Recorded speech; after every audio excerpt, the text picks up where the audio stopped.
Bro hi bro. Hi hi bro. So AP politics కూటమి పరిపాలన ఎలా ఉంది?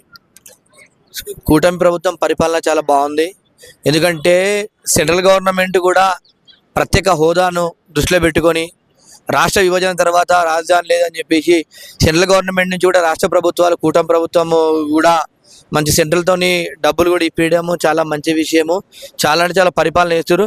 చంద్రబాబు నాయుడు గారు అయితే తెలంగాణ ప్రాంతంలో ఉన్నటువంటి హైదరాబాద్ కానీ తెలంగాణ ప్రాంతాన్ని అయితే ఏ విధంగా డెవలప్ చేసారో అదేవిధంగా అక్కడ ఆంధ్రప్రదేశ్ కూడా డెవలప్ చేస్తారని చెప్పేసి ఒక మంచి విశ్వాసం అయితే కనిపిస్తుంది నాకైతే. సో జగన్ గారు విమర్శలు చేస్తున్నారు, సో కరెక్టేనా అవి?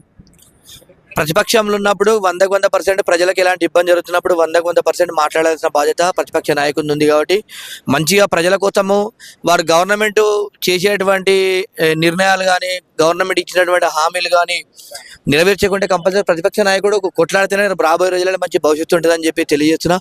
జగన్మోహన్ రెడ్డి గారు ప్రజలకు మంచి జరుగుతుంటే కంపల్సరీ ఆస్వాదించాలి, చెడు జరిగితే కంపల్సరీ కొట్లాడాలని చెప్పేసి నేను అనుకుంటున్నా. సో జగన్ పాలన బాగుందా, పవన్ కళ్యాణ్ పాలన?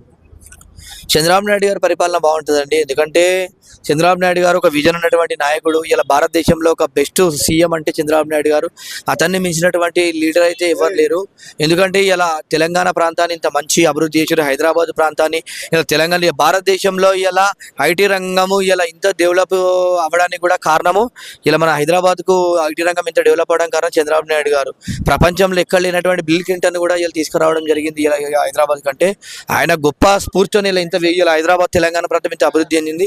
అదే విధంగా కూడా ఆంధ్రప్రదేశ్ కూడా అదే విధంగా డెవలప్ కావాలని చెప్పేసి నేను కోరుకుంటున్నాను.